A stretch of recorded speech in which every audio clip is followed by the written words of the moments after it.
दोस्तों, क्या आपने कभी सोचा है कि जिस महाभारत को हम बचपन से देखते और सुनते आए हैं, क्या वो पूरा सच है, या फिर उस महागाथा के पन्नों में कुछ ऐसे काले सच और खौफनाक रहस्य दफन हैं जो आज तक हमसे छुपाए गए? महाभारत सिर्फ एक युद्ध की कहानी नहीं थी दोस्तों, ये एक ऐसा रहस्यमयी जाल थी जिसमें छल, श्राप, अजय शक्तियां और समय के वो चक्रव्यूह शामिल थे जिन्हें सुनकर आज भी रोंगटे खड़े हो जाते हैं। आज मैं आपको महाभारत के 5 ऐसे अनसुने और खौफनाक रहस्यों के बारे में बताने जा रहा हूँ जो आपने न कभी किसी टीवी सीरियल में देखे होंगे और न ही किसी किताब में पढ़े होंगे। और यकीन मानिए, 5वां रहस्य तो आपकी रातों की नींद उड़ाने वाला है। तो दिल थाम कर बैठिए। पहला रहस्य, अभिमन्यु की हत्या का सच माइनस चक्रव्यूह में कौन था वो छलावा। हम सब जानते हैं कि कौरवों ने धोखे से अभिमन्यु को चक्रव्यूह में घेर कर मार दिया था, लेकिन क्या आपको पता है कि चक्रव्यूह में अभिमन्यु की मौत सिर्फ कौरवों के तीरों से नहीं हुई थी। जरा सोचिए, एक 16 साल का बालक जिसने कौरवों के महान महारथियों को अकेले पानी पिला दिया था, वो अचानक इतना बेबस कैसे हो गया। असली कहानी ये है कि चक्रव्यूह के अंदर सिर्फ योद्धा नहीं लड़ रहे थे,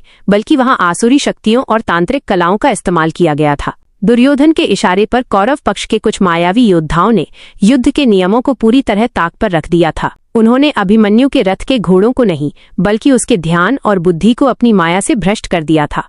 क्या आपको लगता है कि अगर अर्जुन वहां मौजूद होते तो चक्रव्यूह का नतीजा कुछ और होता, या फिर नियति ने अभिमन्यु की मौत का दिन पहले ही लिख दिया था? दूसरा रहस्य, भीष्म पितामह का वो श्राप जिसने उनकी देह को बाणों से बिंध दिया। भीष्म पितामह को इच्छा मृत्यु का वरदान था, ये तो सब जानते हैं, लेकिन क्या आपने कभी सोचा है कि एक ऐसा योद्धा जिसे स्वयं काल भी उसकी मर्जी के बिना नहीं छू सकता था, वो 58 दिनों तक बाणों की शैया पर तड़पता क्यों रहा? क्या ये सिर्फ उनका अधर्म का साथ देने का दंड था, या इसके पीछे कोई गहरा अतीत छुपा था? पौराणिक कथाओं के अनुसार अपने पूर्व जन्म में भीष्म, जो वसुओं में से एक थे, ने एक ऋषि के आश्रम से गाय चुराने का अपराध किया था। जब ऋषि को पता चला तो उन्होंने श्राप दिया कि तुम्हें पृथ्वी पर जन्म लेना होगा और एक अति कष्टकारी जीवन जीना पड़ेगा। लेकिन सबसे खौफनाक बात क्या थी पता है? भीष्म को अपनी मृत्यु का क्षण खुद चुनना था, लेकिन वो चाहकर भी तुरंत प्राण नहीं त्याग सकते थे, क्योंकि जब तक महाभारत का अंतिम पापी अपने अंजाम तक नहीं पहुंच जाता, तब तक भीष्म को बाणों की नोक पर हर पल तिल तिल कर जलना था। तीसरा रहस्य,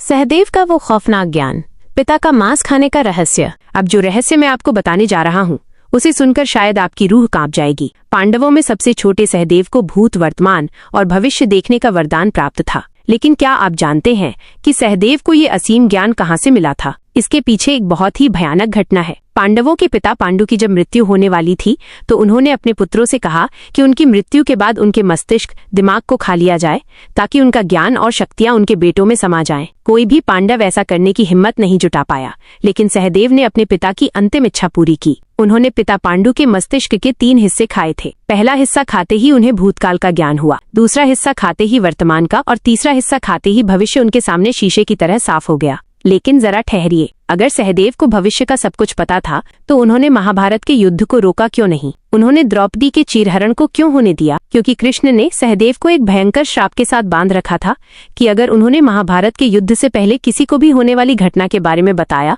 तो उनका सिर उसी क्षण 1000 टुकड़ों में फट जाएगा। जरा सोचिए, उस इंसान पर क्या बीती होगी जो अपनी आंखों के सामने अपने पूरे कुल का विनाश होते देख रहा था, लेकिन मुंह खोलने की इजाजत नहीं थी। चौथा रहस्य, महाभारत का वो एकमात्र योद्धा जो आज भी जिंदा है। क्या आपने कभी किसी ऐसे इंसान की कल्पना की है जो पिछले 5000 सालों से इस धरती पर भटक रहा हो, जिसके माथे से लगातार खून बहता हो और जो दर्द से कराहता हुआ जंगलों में घूम रहा हो? जी हाँ, मैं बात कर रहा हूँ गुरु द्रोणाचार्य के पुत्र अश्वत्थामा की। महाभारत के युद्ध के अंतिम दिन जब अश्वत्थामा ने पांडवों के सोए हुए पुत्रों की हत्या कर दी और उत्तरा के गर्भ में पल रहे बच्चे पर ब्रह्मास्त्र चला दिया, तो भगवान श्री कृष्ण का क्रोध 7वें आसमान पर पहुंच गया। कृष्ण ने अश्वत्थामा के माथे पर जड़ी हुई वो दिव्य मणि छीन ली जो उसे हर बीमारी और भय से बचाती थी। कृष्ण ने अश्वत्थामा को श्राप दिया कि तू इस धरती पर कलयुग के अंत तक जीवित रहेगा। तेरे शरीर से कोढ़ और खून की बदबू आएगी, तू भोजन और पानी के लिए तरसेगा, लेकिन तुझे मौत कभी नहीं आएगी। आज भी मध्य प्रदेश के असीरगढ़ किले और नर्मदा नदी के किनारों पर कई लोगों ने एक बहुत लंबे माथे पर घाव वाले इंसान को देखने का दावा किया है। क्या ये सिर्फ एक वहम है, या अश्वत्थामा सच में आज भी हमारे बीच सांस ले रहा है? 5वां रहस्य, महाभारत के बाद बचे हुए 18 योद्धा और कलयुग का सबसे बड़ा राज। और अब बात करते हैं उस सबसे बड़े सस्पेंस की जिसने इतिहास के पन्नों को हिलाकर रख दिया। महाभारत के 18 दिनों के युद्ध में करोड़ों योद्धा मारे गए, लेकिन क्या आप जानते हैं कि पूरे युद्ध के बाद सिर्फ 18 योद्धा ही जीवित बचे थे? 12 पांडव पक्ष से और 6 कौरव पक्ष से। लेकिन असली रहस्य ये नहीं है कि कौन बचा, असली रहस्य ये है कि युद्ध खत्म होने के बाद उन बची हुई शक्तियों का क्या हुआ। महाभारत के युद्ध के ठीक बाद द्वापर युग का अंत हो गया और कलयुग की शुरुआत हुई।